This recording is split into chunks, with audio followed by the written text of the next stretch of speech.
Ju përshëndesim zonja dhe zotrinj, juftojmë të rëndishmi, jemi në kohën televizive të avokatit Altin Goxhaj. Kemi goxha zhvillime për të diskutuar, jemi në fund vit do të përpiqemi të bëjmë edhe një përmbledhje të zhvillimeve më kryesore, por është aktualiteti politik që na mbivendoset. Avokat, mirë se vjen. Kënaqësi që jam tani mes jush, mbas një 4 javë pushim tani fillojmë fort fare. Kemi dhe një emision të 2025-s që do të na duhet ta bëjmë një përmbledhje të 2025-s edhe pritshmëritë. Të lutem ma bëni më të gjatë atë që të kemi shumë një përmbledhje të mirë dhe një parashikim të mirë. Do ta bëjmë 2 pjesë atëherë. Dakord, avokat. Çfarë po ndodh? Është mbledhur Këshilli i Mandateve si rrallë here pa precedente, e cituan edhe përfaqësuesit e opozitës që mbyllet mbledhja pa përcaktuar një datë, kërkohet 3 javë kohë, ndërkohë prokurorët special thonë mjaftojnë 3 deri në 5 ditë për ta shqyrtuar materialin. Çfarë po ndodh? Do ta dorëzoj Rama Ballukun apo? Unë me ty kam një arsye të veçantë ta bëjmë më të lehtë bisedën, për shkak se ju dhe unë kemi qenë dëshmitar të interesuar duke u marrë me ngjarjen në vitin 2017 ose 18, se mbaj më të mirë, kur në parlament diskutoi imuniteti i Samir Tahirit. Ju e mbani mend historinë, u mblodhën në komisionin e mandatit për imunitetin, edhe nuk janë hoqën. Ka qenë një seancë shumë interesante që na bën të kuptojmë sot Belindën. Pse e bëj këtë krahasim? Sepse do ju kujtoj që në atë kohë nxora një tezë që ditën e njëjtë kur Fevzo mori Samir Tahirin në intervistë dhe Samir Tahiri kërcënoi të gjithë njerëzit në PS përveç Ramës. Dhe mesazhi ishte që ma kanë bërë nga brenda dhe unë do akmerrem. Të nesërmen ndodhi një situatë e çuditshme që unë kam analizuar live poshtë dyrëve të kuvendit kur bëhej heqja e mandatit. Kam qenë edhe me armje shkurtin duke analizuar se si Samir Tahiri kishte shantazhuar Sorosin dhe Sorosi solli të gjithë shpurën e vet që të mbronte Samir Tahirin. Në atë kohë, avokat i Fondacionit Soros ishte Studia Max Agjis, ku personi tjetër, i dytë i studios, ishte dhe avokati i parave të Sorosit në Shqipëri dhe jashtë Shqipërisë. Dhe ai duke qenë civilisht në profesionin e drejtës civile dhe jo në drejtën penale, pra nuk ishte një avokat penalist, por avokat civilist, ky person bëri një mbrojtje të dobët, por shumë domethënëse, shumë simbolike. Të gjithë deputetët e Erion Velis u bën bisha për të mbrojtur Samir Tahirin. Çfarë ndodhi në fakt? Në fakt ishte një shantazh që 24 orë përpara Samir Tahiri i bëri për Erion Velin dhe menjëherë Erion Velia i dha prova që mos më prek se unë do të mbroj. Dhe e mbrojtën. Dhe u mori një vendim i kundërt me atë që kishin marrën përpara. Gramoz Ruçi kishte thënë Samir Tahirit që ti do ikësh, ti e humbet mandatin, do futesh në burg. Unë s'kam ç'të bëj. Shantazhi që bëri Samir Tahiri një natë përpara dha frutet nesërmen. Dhe PS-ja duke shkelur çdo standard nuk e hoqi imunitetin Samir Tahirit. Dhe ne dimë që më vonë ndodhi ngjarja. Kjo histori ka të bëjë shumë me faktin se si funksionojnë shantazhet brenda grupit PS-s dhe si funksionojnë mekanizmat e mbrojtjes. Në atë kohë Sorosi ishte shumë i fortë në mbrojtjet e Erion Velis.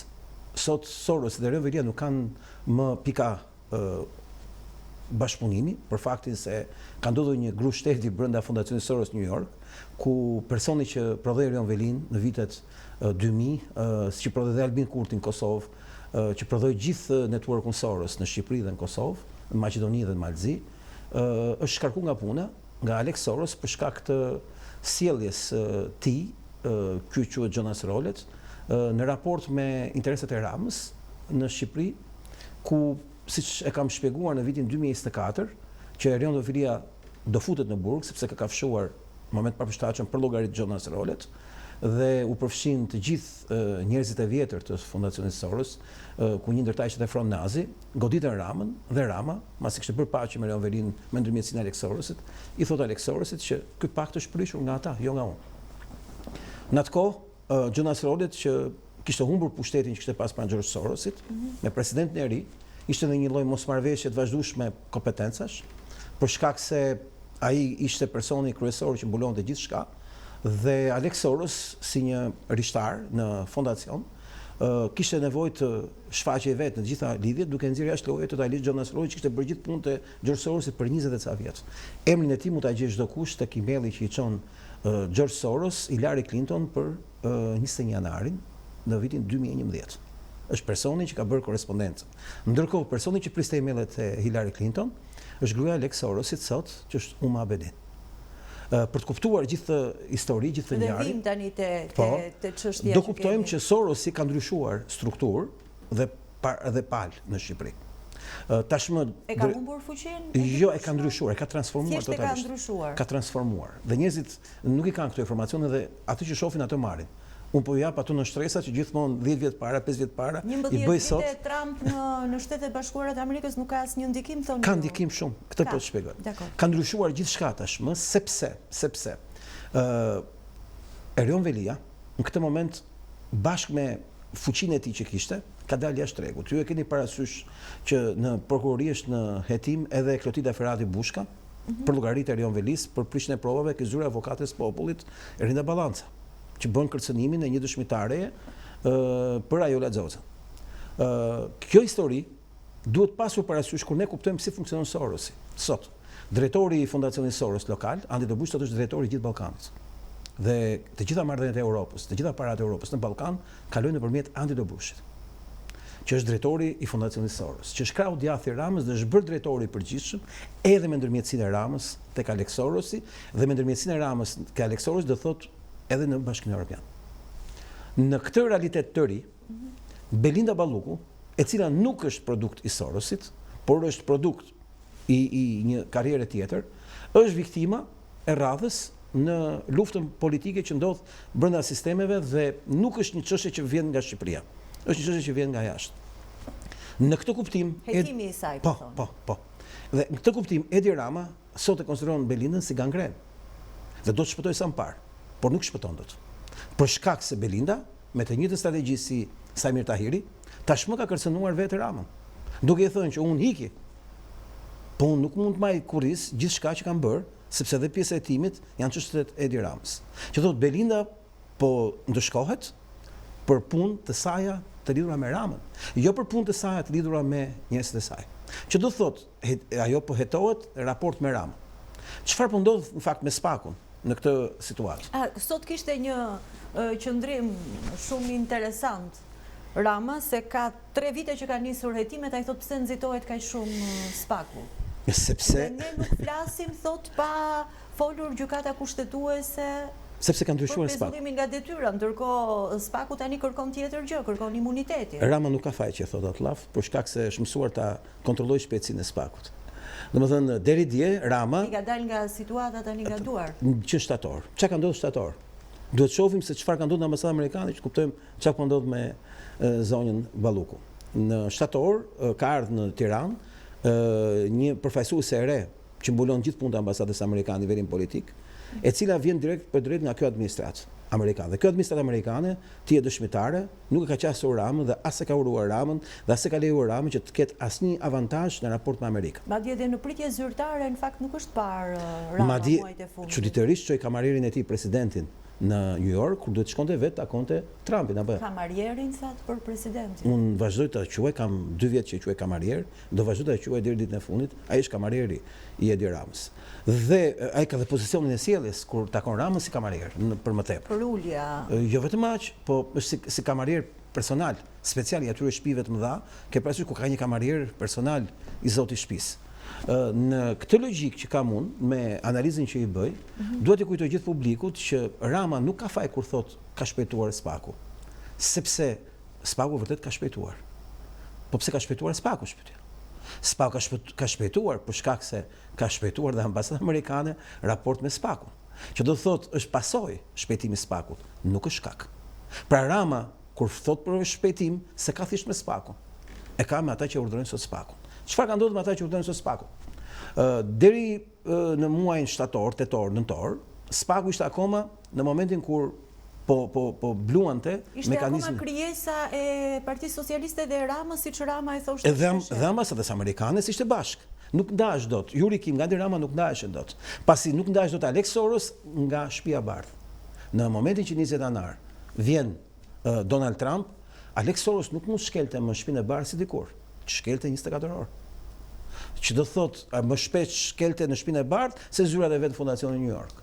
Dhe rënja e Alex Sorosit u judesh shkoa 9 muaj që spaku si qeni pazot të qante të lehte para ambasadës amerikane që unë këtu kam shërbyer, po këtu s'po më varkush.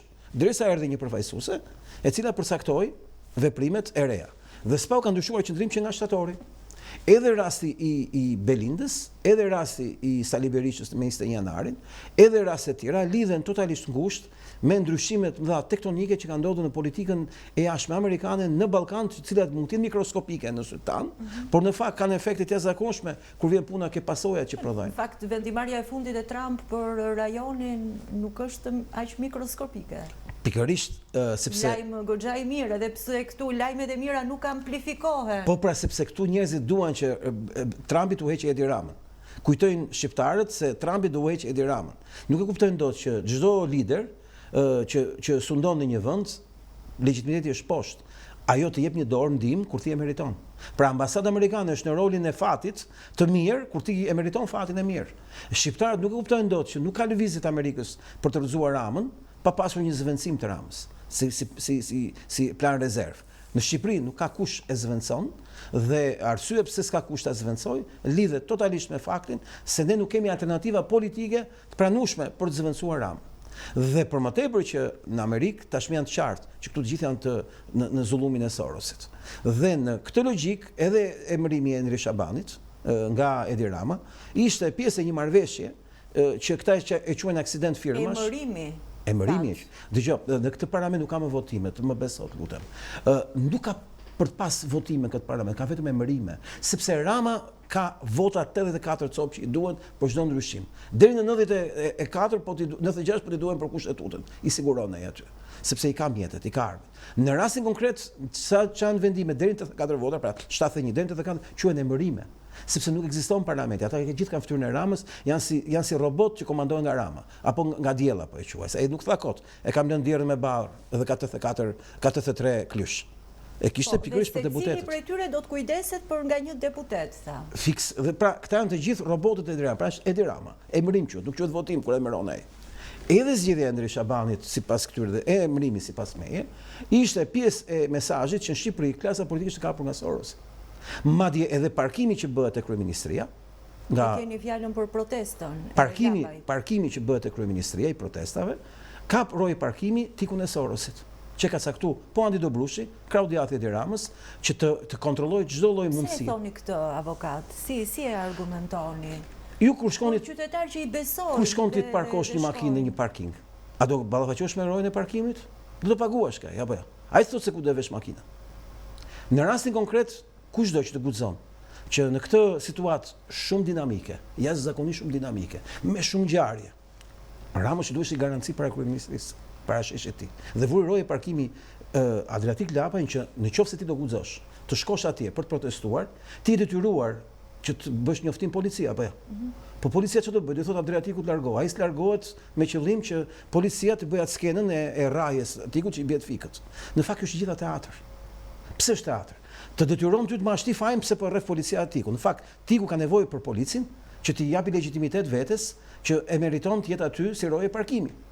Domethënë teatri është o do shkosh të merresh vesh me Tikun, o do e paguash ti rrajin e Tikut nga policia, thonë sa gjithmonë. Moralisht e paguash. Pra ti nuk do guxosh të bësh një veprim që të rrihet Tikut dhe mashti përgjegjësinë. Atë ç'do bësh? Do shkosh ke roja e parkingut, ke Tiku.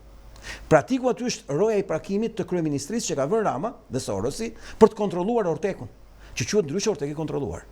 Dhe ju e pat me Sali Berishën, ai kishte një protestë të paralajmëruar, Tiku duhet bënte atë skenë me policinë, që të arrifte, të binte të fikët e tjerë, se thush që ti thoshte të gjithëve, ke parasysh që ja ma bëri Berisha.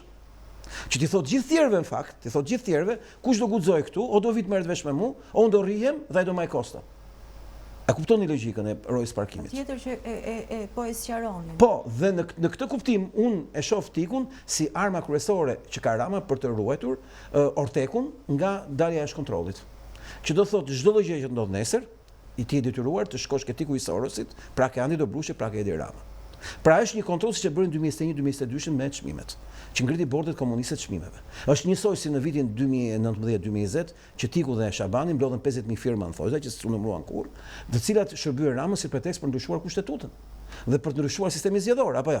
Dhe i dha vetes 7 deputet më shumë. Po ashtu siç e bëri në 2025 që 64.000 vota prodhuan hallun e Tikut. Në vend që të prodhonin 5 deputet, apo jo. Normalisht 64.000 vota aq i bie mesatarja për të prodhuar. Që do të thotë nga gjitha anët po ta shohësh, Tiku gjithmonë ka shërbyer aty që me reformën Soros drejtësi kur punonte si vartës si Endri Shabanit, ai ishte drejtori, ky ishte vartësi. Ndaj dhe Shabani pretendonte për deputet. Se thoshte unë jam drejtori, sipas Sorosit, më takon mua të bëjmë me deputet. Ky është vartësi, është i dyti, është me radhë ka hierarki Soros. Ky është arsyeja që ai u bë avokat i popullit, në mënyrë që t'i hapet rruga tani, Tiku të bëhet deputet, nga Edi Rama me telefonat larg nga Shabani. Po për protestat e tjera çfarë mendimi keni unë besoj edhe formacione të tjera unë besoj që të gjithë tani nuk po bëjnë protesta, po bëjnë fushat elektorale. Ato nuk janë protesta, as e Sali Berishës, as e Tikut, as e Agronshed, as mitingje elektorale. Po. Jo, nuk ka të bëjë me zgjedhje, ka të bëjë me legjitimimin pas zgjedhor. Ata shpresojnë që të ketë zgjedhje, duke menduar që Rama do bënte zgjedhje. Unë nuk e di çfarë arsye ka Rama të bëjë zgjedhje, kur i ka numrat, ka 83, dhe unë nuk e di se si njerëzit fantazojnë se Rama do bjeri vetë për shkak të goditjeve nga jashtë. Rama çdo që të ndodhi nuk bie. Pse? Ja u shpjegoj njerëzve. Sepse ai di që vdes ditën që bie. Ai zhduket, ai bie në gropën e ferrit. Ai pa pushtet nuk jeton dot një orë, asnjë marrëveshje nuk e kompenson. Jeta e tij varet nga karrika. Karrika dhe jeta e tij janë dy gjëra të pandashme. Që do thotë, edhe Amerika të viti thotë, hik, ai nuk ka për tik. Kërkon skema, kërkon zgjidhje, kërkon opsione, kërkon. Pse ai ka dështuar në Amerikë, i varri gjithë shpresat në Tel Aviv se do e lobonte Tel Aviv, do e shpëtonte, ka vërtetuar gjatë gjithë kësaj kohe që ai është një person në listën e ZS të Washingtonit në vitet që vijnë, jo vetëm në këtë çast, për shkak se ai është pjesë e familjes Soros, jo shërbëtor. Pra nuk e shpëtuan as fshirja e fotove në rrjetet sociale. Asgjë nuk e shpëton dot Ramën nga vija e ZS e Amerikës, e cila do të jetë funksionale ditën që këtu do të ketë alternativë. Këtu s'ka alternativë. T'jap një element që s'ka alternativë. Trump ka partner për shembull numër 1 në Europë, Viktor Orban. Pse? Për shkak politikës së tij. Është e njëjtë me politikën e Amerikës në raport me interesat gjeopolitik dhe lokal. Po të shohësh aleatët e Amerikës në Europë marrin avantazhin e të qenit faktor politik. Në Shqipëri ne nuk kemi asnjë aktor politik që të ketë lidhje me magën amerikane dhe botërore. Në Shqipëri nuk ka një forcë politike anti-Soros. Ju keni para Agronshed propozoi Ermal Asimen, antar i bordit Sorosit, për kryetar bashkie. Dhe pastaj u detyrua ta vendosi kokën e programit. Pra nuk do të votoj për programin e Sorosit që përgatit Sorosi zyrtarisht në zgjedhjet lokale të Tiranë, për shkak të Agronshed. Po ashtu, ju e dini shumë mirë që firmën e Endri Shabanit mori Agronshed, që nuk i dha urdhër Berisha, apo jo. Sepse po të shohësh edhe aktiviteti politik që bën Partia Mundësia, thot Sorosi nuk është problemi, Sorosi nuk ekziston, ne nuk kemi asgjë me Sorosin, ne kemi, ndërkohë që ju e dini shumë mirë që Amerika i vetmi interesi mund të ketë në politikat lokale është raportet që ka interesa vetvete. Shqipëria nuk përbën një interes përveç interesave strategjik që janë 100% mbuluara nga Amerika. Kosovë dhe Shqipëri. Strategjia e re amerikane ju e thatë mbulon 100% interesat e Shqipërisë dhe të Kosovës, pra të faktorit shqiptar. Madje u kujtua dhe Maqedonisë roli shqiptarëve në marrëveshjen e Ohrit dhe një marrëveshje tjetër. Koncepti pra ku qëndron?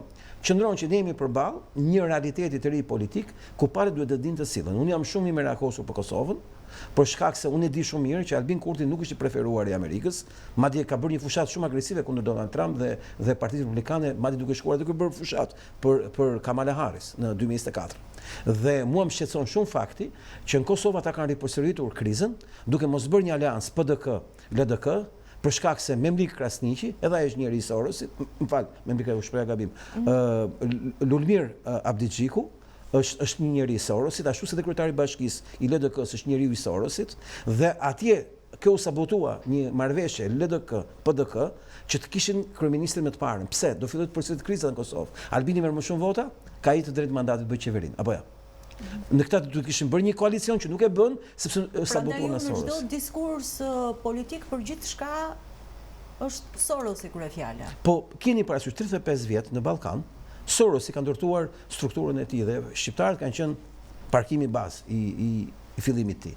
Duhet kujtoj që në kohën kur erdhi Sorosi në Ballkan ishte Miloševići në Beograd. Dhe faktori shqiptar ishte pika kryesore, por mos harrojmë që pozicioni i Sorosit ishte kundër bombardimit të Jugosllavisë nga Amerika. Kam nxjerrë dhe me video këtë gjë. Dhe dua të kujtoj faktin që Sorosi Shqipëri nuk e ka një vend me influencë. E ka çiflikun e tij personal të marrë me koncesion nga Amerika liberale dhe nga Bashkimi Evropian Fabianist. Që do thotë Sorosi ka pronën e vet Shqipërinë. Dhe çmontimi i Sorosit në Shqipëri është interes amerikan për aq kohë sa ka një alternativë anti-Soros. Nuk kanë Shqipëri alternativë anti-Soros.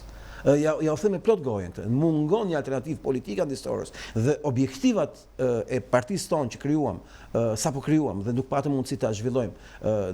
Ditën e zgjedhjeve kishim. Kupton, ne kemi hyrë në zgjedhje me vul nga gjykata pasi kishte kaluar afati për shkak të procedurave të ngadalta që patëm.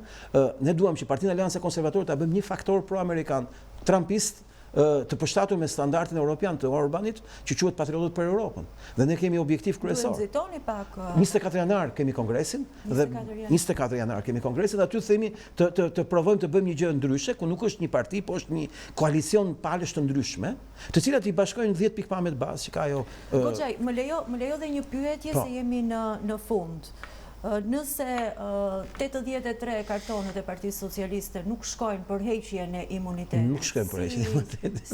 Si vijon, si e parashikon? Do vazhdoj më të zvarr deri në një moment që prokuria të përfundon 3 mujori sipas ligjit dhe unë ju kujtoj ç'bëri spaku me Erion Velin që ta kuptoni ç'do bëjmë me Belindën.